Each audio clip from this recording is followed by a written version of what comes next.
Quem está liderando, de alguma forma, esse movimento de abandono do PDT da base é o Ciro Gomes, né? Ciro Gomes, que é a principal figura política do PDT, já há muito já faz oposição ao governo Lula, só que parece que o Ciro anda apoiando bolsonaristas lá no Ceará, justamente para se opor ao Partido dos Trabalhadores. Surgiu aí essa notícia de apoio aí que o Ciro está dando a figuras do Jair, ligadas ao Jair Bolsonaro. Esse afastamento do PDT do governo, duas perguntas, na verdade, Nildo. Esse afastamento do partido, do governo Lula, coloca o Ciro como uma alternativa viável ao lulismo? E outra, justifica um apoio a figuras de extrema-direita por parte do Ciro Gomes apenas para se opor ao PT? Vamos lá. Quantos ministros bolsonaristas o Lula possui? Vários. Quantas alianças com bolsonaristas convictos o Lula fez em vários estados da República? Quantas teses bolsonaristas o Lula está abraçando, em especial no Ministério da Fazenda?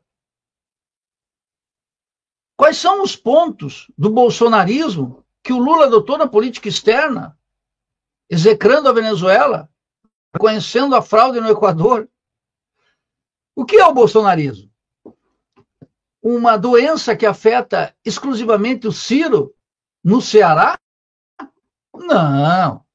As teses bolsonaristas são as teses da direita brasileira. E o Lula convive bastante bem com... No começo do governo, não sei quantos estão aqui, mas tinha 7 ministros que votaram pela cassação de Dilma. E vários que trabalharam para Bolsonaro na eleição de 2018. O que é ser bolsonarista?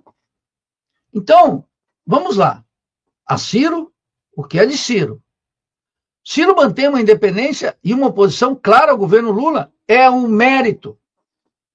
É um mérito, é um grão de lucidez.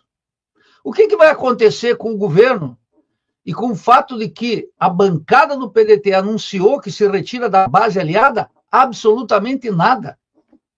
Esse gesto é um gesto dessa política burguesa depravada, fruto da corrupção partidária, derivada desse parlamentarismo que o Lula pratica como se fosse uma rainha da Inglaterra, como se estivesse numa monarquia constitucional.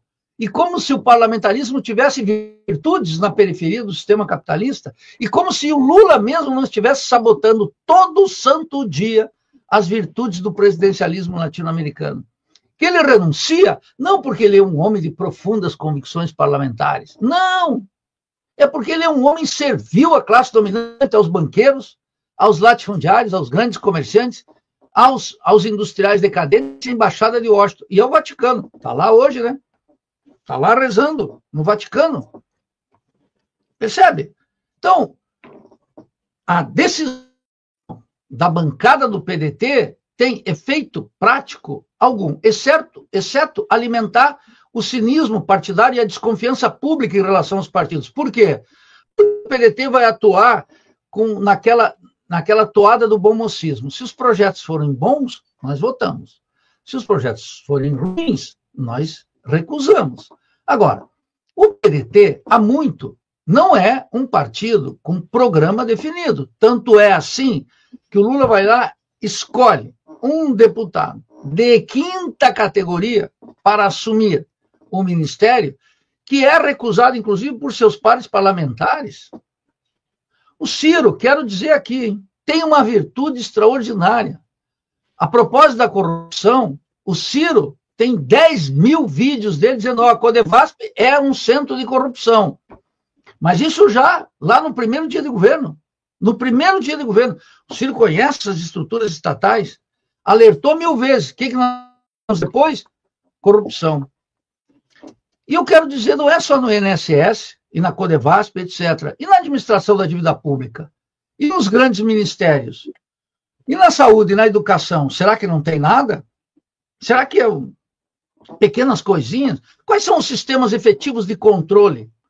Então, é um governo que convive com a corrupção. Pode até que não fomente, mas convive muito bem porque ela é derivada dessa corrupção parlamentar e disso que o Fernando Henrique tentou dar alguns ares de sociologia do presidencialismo de coalizão. Então, o Ciro, quero finalmente dizer uma coisa aqui só para você, Anderson, que é o seguinte, o Ciro está de uma maneira muito confortável, porque ele está se afirmando, como eu já disse há muito tempo, como candidato antissistêmico. Ele não participa desse jogo. Ele diz, nesse jogo, não. Claro que o Ciro tem, ele expressa, ele exibe aquela pequena mágoa de ser incompreendido para o povo, que é uma característica pequeno-burguesa, é uma característica de um político que não está percebendo a hora brasileira. A despeito de seus méritos intelectuais, do caráter incisivo e aberto, como ele fala, que me parece um valor absolutamente indispensável quando o cinismo domina a política, mas ele está numa posição confortável porque ele diz, bem, eu desse jogo não participo. Se pintar circunstâncias eleitorais e políticas de aparecer um candidato antissistêmico, e se o Lula não disputar, aí o Ciro entra. Agora, eu não participo, e eu vi ontem, quando você me convidou aqui para participar hoje, eu fui ver, Anderson, a máquina petista anti-Ciro. Ela é impressionante. É que é o seguinte, parece que o Ciro não é legítimo ele aspirar à presidência da República. Parece que a presidência da República nasceu para ser exercida por um político vulgar, que é o Lula, que não está à altura das circunstâncias. Então, finalmente, Anderson, o PDT precisa mais do Ciro do que o Ciro do PDT. O Ciro pode não ser candidato, ele é muito novo, não precisa ser agora, não precisa ter pressa.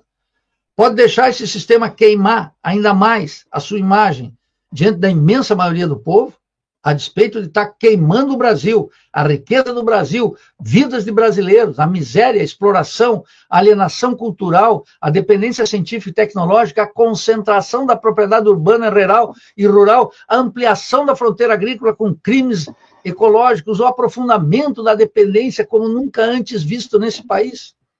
Então, o Ciro está numa posição muito cômoda. Ele pode disputar, ele pode não disputar, e ele pode analisar a situação do PDT. O PDT necessita do Ciro. Quem é que o PDT pode lançar para a presidência da República, exceto apoiar o Lula? Não tem nenhum outro candidato a não ser o Ciro. Está numa posição ultra confortável. E por isso mesmo vai ser objeto de ódio do petismo. Tá certo.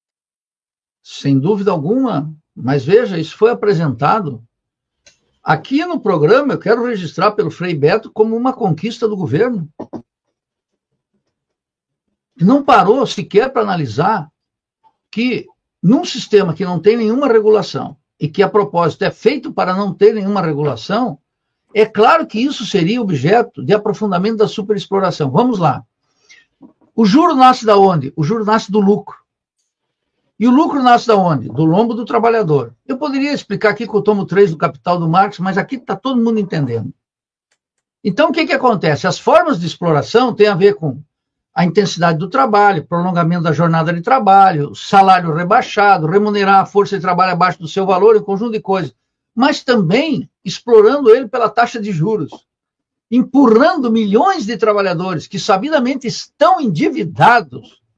Ciro Gomes, eu vou até aparecer como se fosse um cirista, denunciou, foi o primeiro em todas as declarações a mostrar o grau de endividamento do povo e sugeriu um desenrola, que o governo foi lá e massacrou a proposta do Ciro.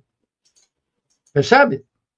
Então, uma classe trabalhadora super explorada e super endividada. E o governo vai lá e joga uma massa de trabalhadores endividados, que é claro que esses trabalhadores que não conhecem das finanças, que não sabem do mundo, mas estão premidos por necessidades, eles serão suficientemente lúcidos para buscar novos empréstimos, porque eles precisam consumir agora, porque para eles não tem amanhã, eles vivem como se não tivesse amanhã.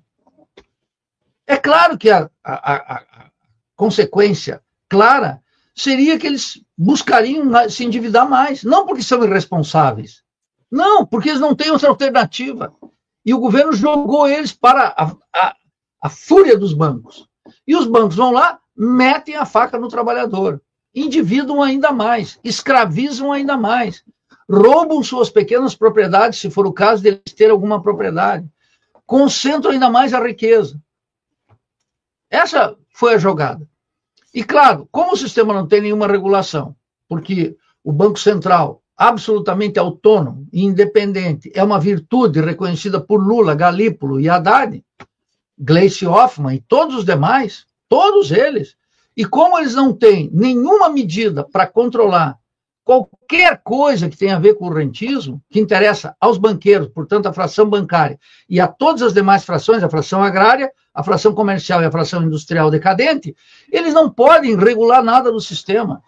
Jogam o futuro dos trabalhadores e seus filhos no endividamento. Quer dizer, mais miséria, mais exploração, mais violência. É como você bem anunciou, é a crônica da morte anunciada.